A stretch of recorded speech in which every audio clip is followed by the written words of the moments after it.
Eddie Grant. Missing 10/05/49 p.m., 30 miles east of Grangeville, Idaho. Age at disappearance, 22 years. I have written about this area of Idaho in Missing 411 Western United States. There are other hunters and hikers that have disappeared in the Nez Perce National Forest under highly unusual circumstances. The exact location of this incident is 30 miles east of Grangeville, near the Montana border. The forest in the area of Pilot Knob where this occurred is mostly growth forest and very thick. On October 5, 1949, in the afternoon hours, Eddie Grant was in a mountainside hunting camp when he told friends William McMahon and Bill Young he was going out to hunt on his own. When Eddie didn't return that night, an extensive search was initiated. Almost from the start of the search, the Idaho National Guard participated in the event in a huge way.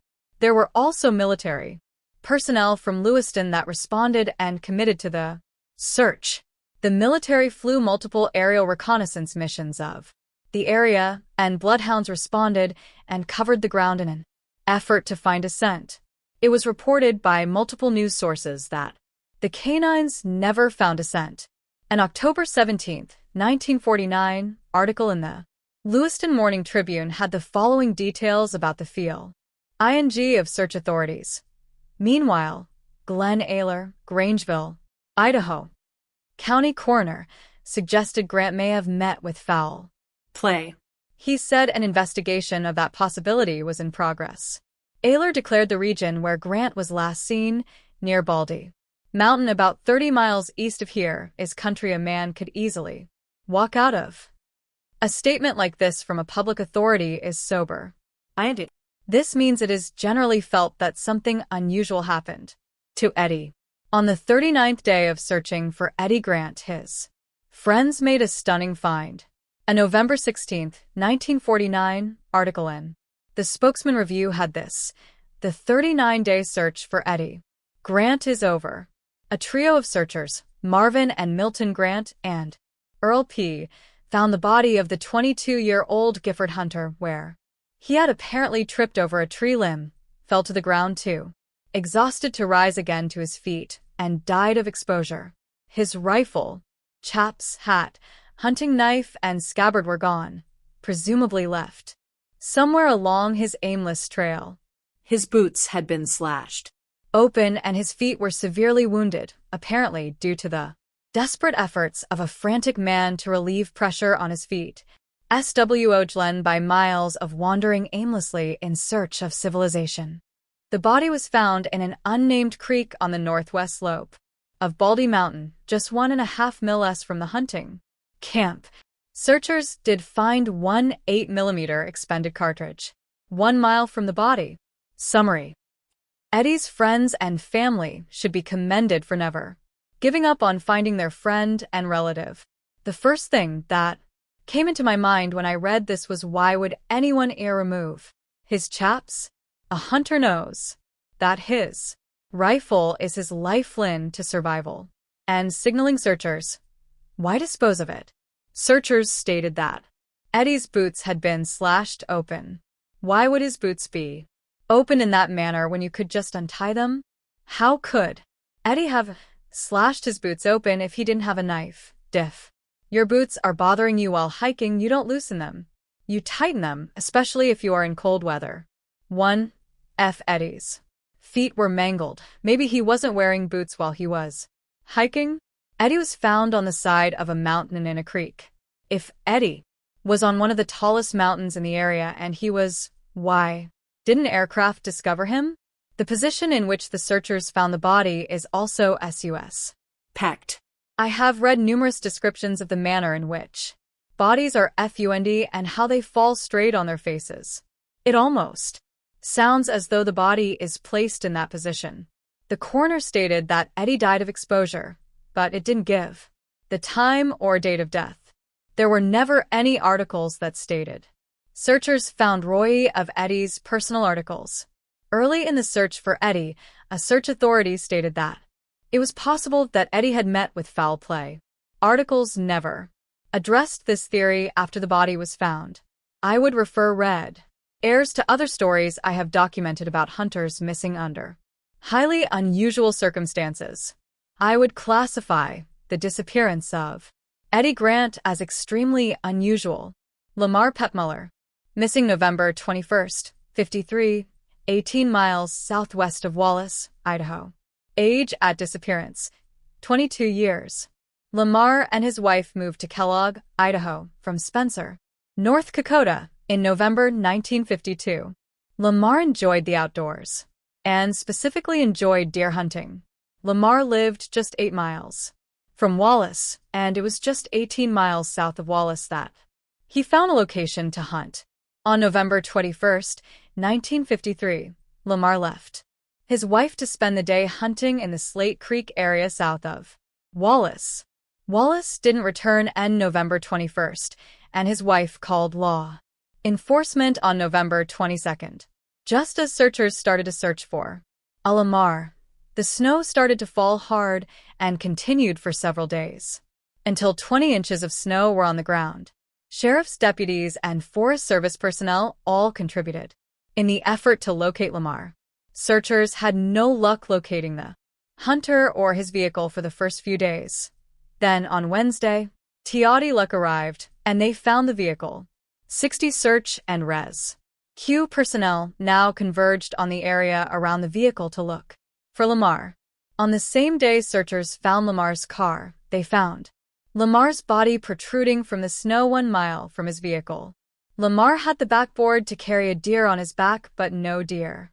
Beside his car, they found 1/2 a deer carcass.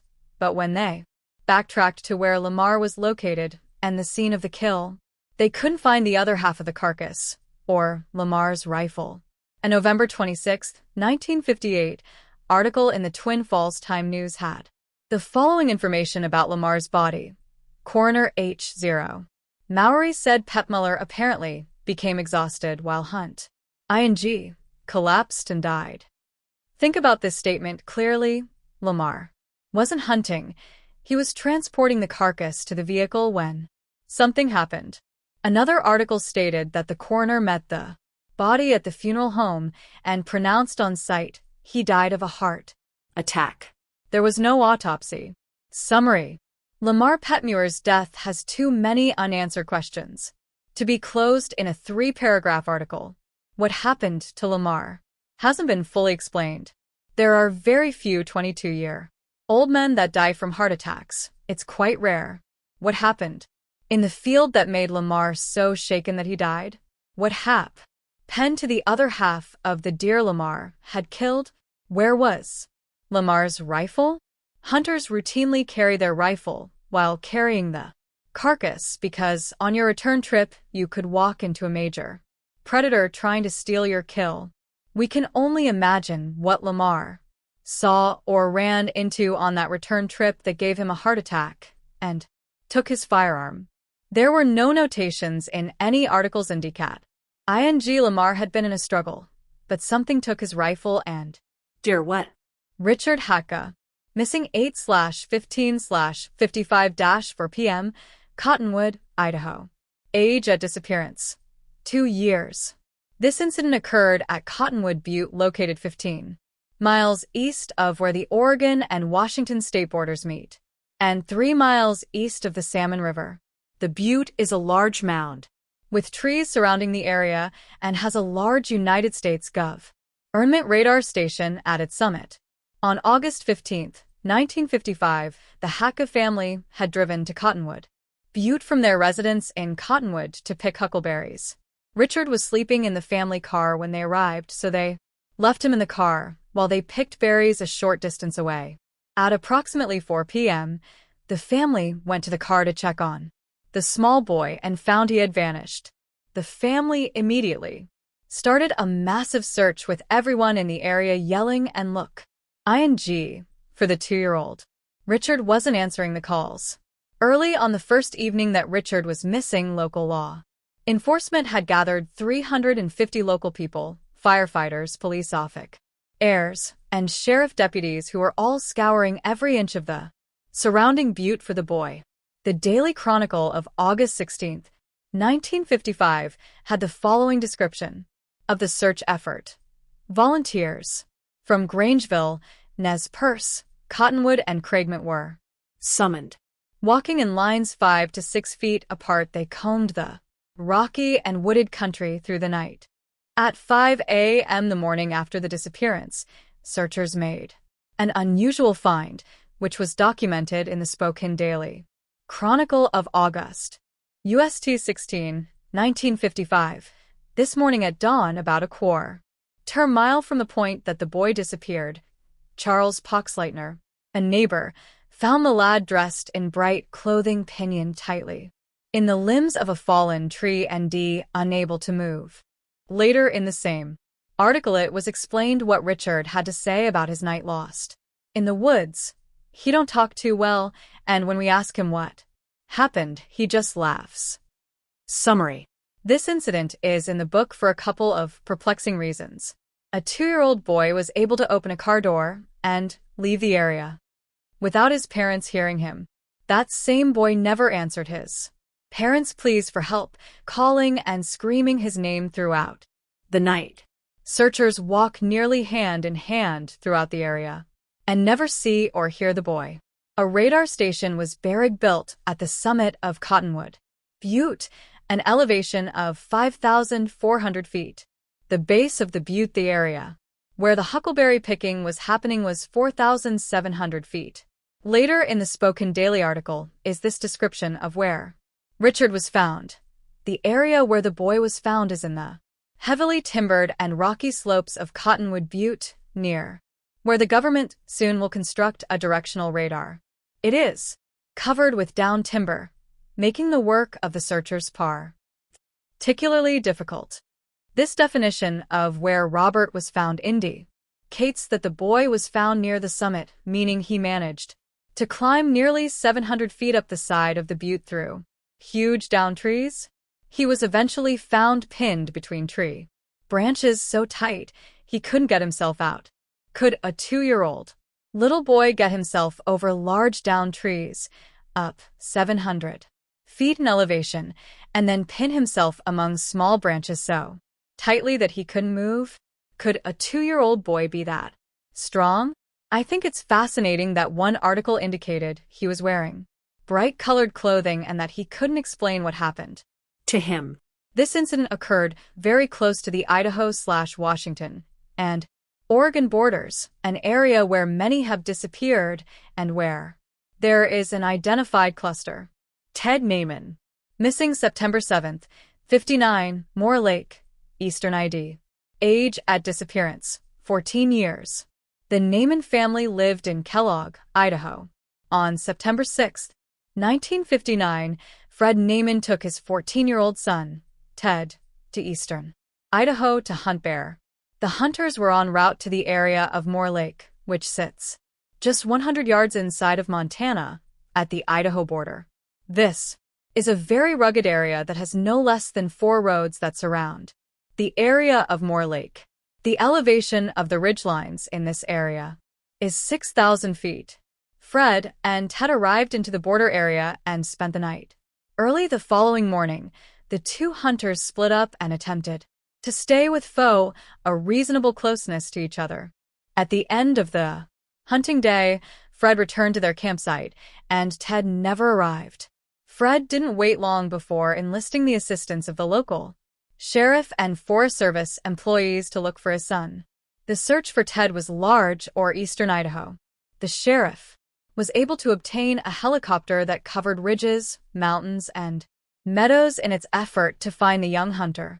However, searchers were compromised in their efforts as rain and snow fell almost the entire time they were in the field.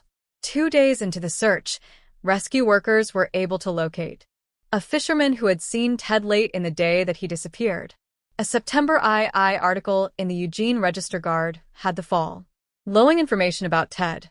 Young Naiman was last seen by a fisherman, Don Pierce of Kellogg, on Monday afternoon. He said that Naiman asked him the direction to a roadway. Gardner said the youth had traveled the roughest stretch to the roadway and had only a quarter-mile to do over a less rugged section when he faltered and died. The spot where the body was found was some 3/4 of a mile from where father and son camped. Searchers continued to look for Ted and found him face down on a ridgeline Thursday afternoon, for days after he vanished. The same Eugene Register article had the following about finding Ted.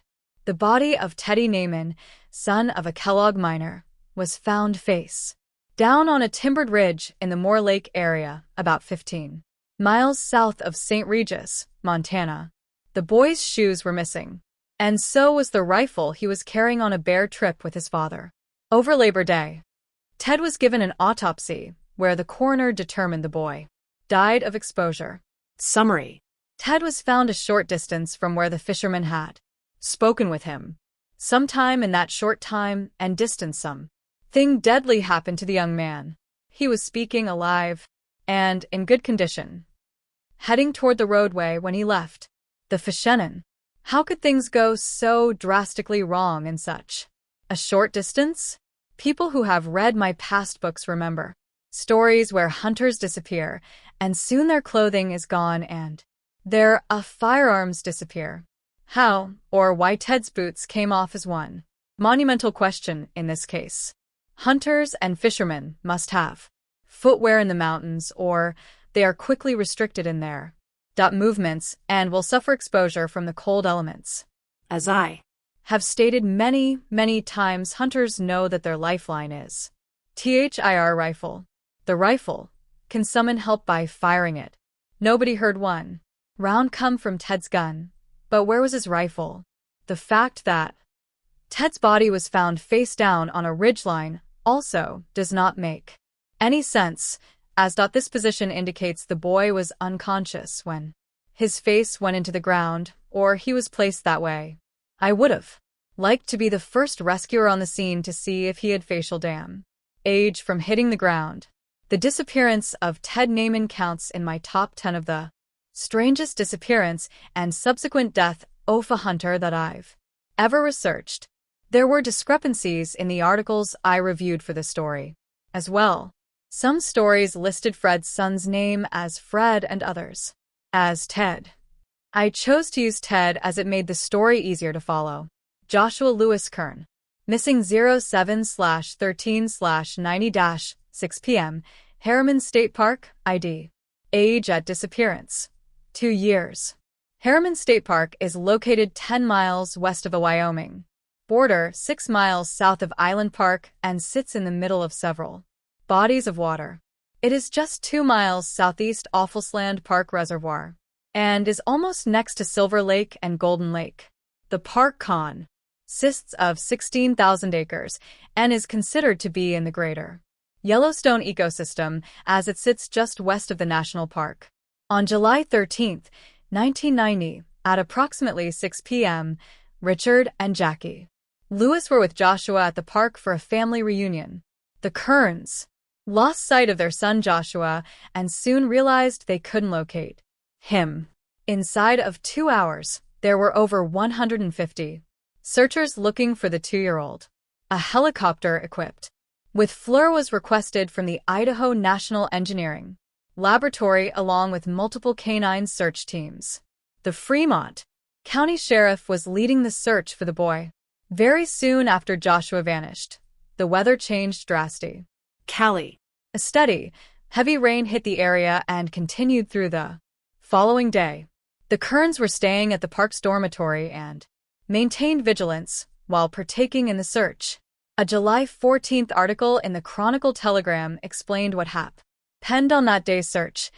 A 2-year-old boy missing 18 hours in heavy timber country in a steady rain was found safe and, apparently, unharmed Friday afternoon, the Fremont County Sheriff stated. The boy had evaded dogs, ground searchers, and aerial reconnaissance for the entire time until found. Later in the same article, there was this on the find. The sheriff's office said a woodcutter heard a whimper Friday afternoon and spotted the boy curled up in deep grass in an area that had been searched before. A July 14th article from the Dayton Daily News had this about the boy's response to what he did and where he went. Garrett Fremont, county sheriff, said it's uncertain whether officials will ever learn what happened to Joshua and how he spent the night. He's just 2. He couldn't really say much to tell us what happened. There was no mention what Joshua was or was not wearing when found. Summary. Canines and aircraft utilizing FLIR didn't find Joshua. Where Was the boy when the aircraft was in the air? articles stated that He was found 1,000 yards from the point he was last seen. 1,000 yards away, and searchers continued to miss him, even though the sheriff stated he was found in an area previously searched. How many times have you read this in the last 2 books? Trust me on this point, searchers are not that inept. The boy wasn't there when the searchers were. How the boy got back into the search area is the million-dollar question. The Kerns had been in the park a little over a day when Joshua vanished. There were different reports from multiple press sources about what time the boy was found. One source said noon, one said 2 p.m., and another said 2:20 p.m. Joshua was found lying on the ground whimpering, a common way to find children described in these books. If you have been following and reading the stories I have presented, you realize that the vast majority of the elements in the other missing persons cases was prevalent here. Casey Holiday, missing 10/14/90-10 a.m., Alder Creek Street, Mary's ID. Age at disappearance, 11 years. Disabled. Add to Washington/Idaho cluster. The disappearance of Casey Holiday has every E element in it that I have described in past books regarding children who disappear from rural homes. These elements continue to replicate themselves. Day after day, state after state, they can't be ignored. Casey was a developmentally disabled child who was living with his aunt, Ginger Holiday. On October 14, 1990, Casey was in the rural yard of his aunt's home playing with his street Bernard named Caleb. When Casey's aunt went into the yard to check on the boy, he and the dog had disappeared. The Holidays were living along Alder Creek 8 miles south of St. Mary's, Idaho, and approximately 20 miles south of Spokane, an area that has had many such disappearances and is an identified cluster in missing 411 western United States. Ginger searched the immediate yard of the home, yelled Casey's name, and then called a sheriff for assistance. The sheriff focused on Alder Creek and the area around the residence but could find nothing to point in any direction. A call was made to the North Idaho Correctional Center in Cottonwood for 2 of the facilities tracking canines. The handlers were en route to the Holiday home and were due to arrive early Monday morning. Casey was a 5th grader at Haben School, and he was considered developmentally delayed, says Ginger. At times the boy had been described as fairly normal, and at times he had difficulty in keeping up at school. He had always stayed in their yard, and the dog had always kept him busy. His disappearance was puzzling to Ginger, since Casey had never gone outside the fence line of the yard. The Sunday that Casey disappeared had very bad weather, rain, lightning, and hail. The bad weather continued nonstop through Sunday and Monday. The rain and hail had searchers worried about Casey developing hypothermia, and they hoped he stayed with Caleb to keep him warm. 100 searchers committed all Monday and Monday night to looking for the boy. Canines attempted to find a scent, and planes were looking for any sign from the air. On Tuesday, Ginger decided to assist the search teams in their efforts to find Casey. An October 16th article in the Spokane Chronicle explains what happened. While more than I-00 search airs used aircraft and shoe leather to scour a wooded mountain for a lost 11-year-old boy, the boy's aunt turned down a remote forest road she'd never driven before and found him. I know how. Found him. God, that's how, said the aunt, Ginger Holiday. It's amazing, so you can understand why I'm giving God the credit. Casey was found in a gully in an extremely remote road up from Alder Creek. The same article stated that Casey was found with blue toes and with Caleb. He was flown to Benoit Community Hospital in St. Mary's by helicopter from Fairchild. Air Force Base. Casey was missing exactly 48 hours as he was found at I-0 am 1 mile from Ginger's home. He was located in a gully, a creek bed. He was not wearing shoes, and he was with his dog. The Tuesday that he was found was the first day in 3 days that it hadn't rained. Dr. hailed. The road that Ginger was traveling was a road she had never been on before, and she couldn't explain why. She was on it. Ginger told the press that when Casey was found, he was babbling and seemed in a daze. Summary. Here is just a quick summary of the elements present in Casey's disappearance that matched the general guidelines of the cases cited in both missing 411 books. A victim has a disability. A victim was playing with his or her dog at time of disappearance. Victim leaves with dog. Inclement weather hits the area at the time the victim disappears. Search dogs cannot find the victim scent. Victim is found uphill from where they go missing. Victim is found in a creek bed. A victim is found without shoes. A victim is found dazed or confused.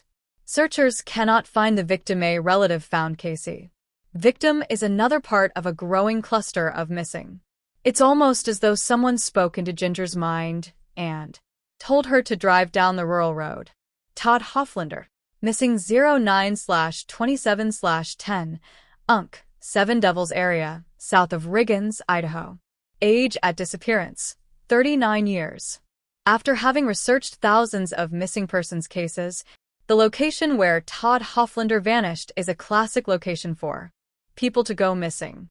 High in elevation, dozens of small lakes, little vegetation, and lots of exposed rock and dirt seem to be the ideal topography for people to vanish permanently.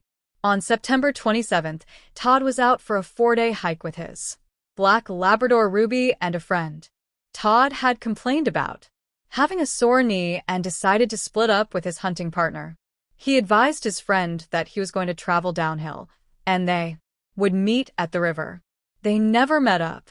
A witness did report seeing Todd at McCaffey Cow Camp, which is approximately 1/2 of the distance down the mountain. When Todd didn't arrive at the meeting location, his friend called for assistance. The United States Forest Service and local county sheriff's department all went into the woods and searched for Todd. The effort to find Mr. Hoflander lasted 15 days. Searchers didn't find Ruby, Todd, or any evidence of where the pair might have been. The search efforts were suspended until October 15th, when Ruby was found by other hikers on the eastern slopes of Seven Devils Mountain. Searchers went back into the area, and after several days, they again found nothing. Todd vanished in the Hells Canyon wilderness, probably on the eastern slope area of Seven Devils Mountain. Notable geographic names in this area are He Devil Lake, Purgatory Lake, Devil's Throne, Seven Devils Lake, etc. You are getting the point. I have stated in the missing 411 books that there appears to be a correla tie-in between the names of geographic locations and where people vanish. Locations have names for a specific reason. Why were these named as such? Summary. Todd Hoflander left behind 2 small children and his wife, Julie. An October 5, 2010, article on NWCN.com had the following statement from his wife about Todd's relationship with Ruby. She and Todd are inseparable, so if he did go up, that would explain why we haven't seen any sign of the dog down where we were searching. The dog was eventually found, but that was the only thing found. In the same article, Julie makes a statement about the search's success. They found no traces of anything, nothing. It's baffling. One small point that I think is underreported in Todd's case, his knee injury. In many cases where people vanish, they have some type of disability. Todd's disability was his knee, and this caused him to branch off from his partner and vanish. The reality that they haven't found Todd or his equipment is baffling yet almost calm. Commonplace in the stories I cite for the books.